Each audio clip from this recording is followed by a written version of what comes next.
तो दोस्तों आज मैं बात करने वाला हूँ एनपीएस के बारे में। एनपीएस क्या होता है? ये एक नेशनल पेंशन सिस्टम होता है, मतलब पेंशन स्कीम होती है जिसमें लोग अपना पैसा इन्वेस्ट करते हैं रिटायरमेंट के लिए, ताकि जब उनके पास रिटायरमेंट पे मतलब 60 इयर्स पे कोई जॉब नहीं रहेगा, कोई सोर्स ऑफ इनकम नहीं रहेगा, तो एक ऑप्शन रहेगा जहां से स्कीम से आपको मंथली इनकम मिलता रहेगा।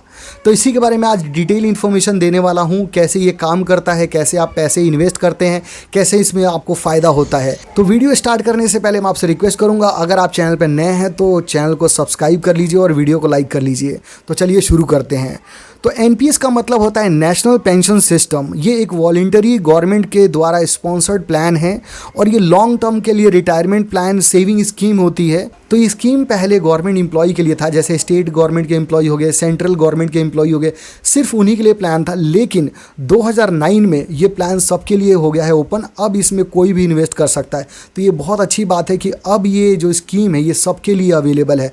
कोई भी नेशनल पेंशन स्कीम में अपना पैसा इन्वेस्ट कर सकता है और रिटायरमेंट के लिए एक अच्छा कॉर्पस बना सकता है। एनपीएस जो है ये रेगुलेटेड है pension fund regulatory and development authority के द्वारा।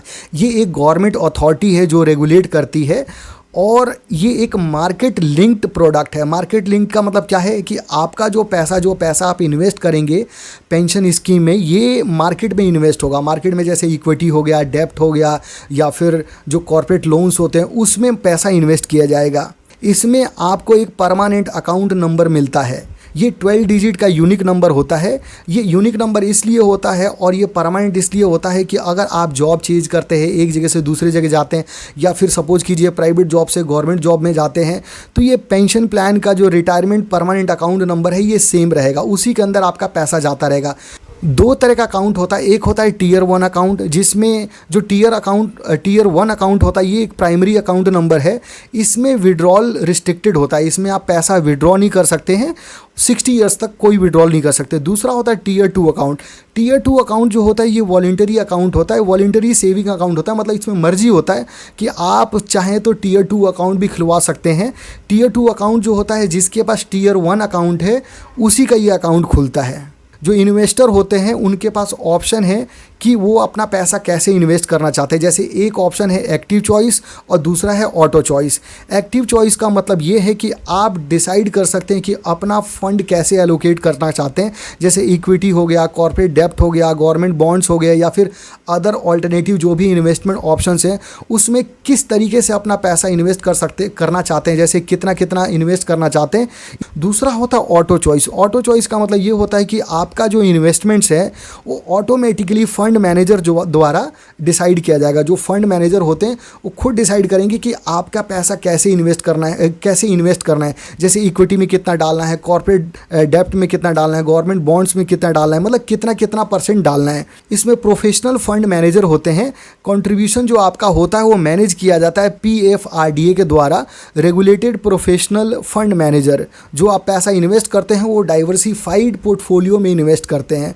60 ईयर्स के बाद एटलीस्ट 40% आपका जो टोटल कॉर्पस बना हुआ है उसका एटलीस्ट 40% पैसा एनुइटी परचेज करने के लिए यूज होता है। एनुइटी क्या होता है? आपका जो 40% पैसा है एक एग्रीमेंट बन जाएगा, वो पैसा ऐसी चीज़ों में इन्वेस्ट हो जाएगा जिससे आपको एक रेगुलर इनकम मिल सके। कहने मतलब कि ये है कि मंथली जितना आप सपोज कीजिए कहीं आप जॉब करते थे तो कुछ सैलरी आती थी, ऐसी आपको एक रेगुलर इनकम मिल सके जिसको पेंशन बोलते हैं। तो 40% आपका टोटल कॉर्पस का पैसा यूज हो जाएगा, बाकी 60% आप विड्रॉ कर सकते हैं और 60% जो पैसा है वो टैक्स फ्री होता है। तो ये जो स्कीम होता है ये रिटायरमेंट के लिए होता है, ताकि रिटायरमेंट पे आपको एक स्टेबल और फिक्स इनकम मिल सके, मतलब एक पेंशन मिल सके। तो ये निश्चित करता है कि आपको एक इनकम मिलते रहे हर महीने। दूसरा इसमें बेनिफिटेड टैक्स बेनिफिट्स है।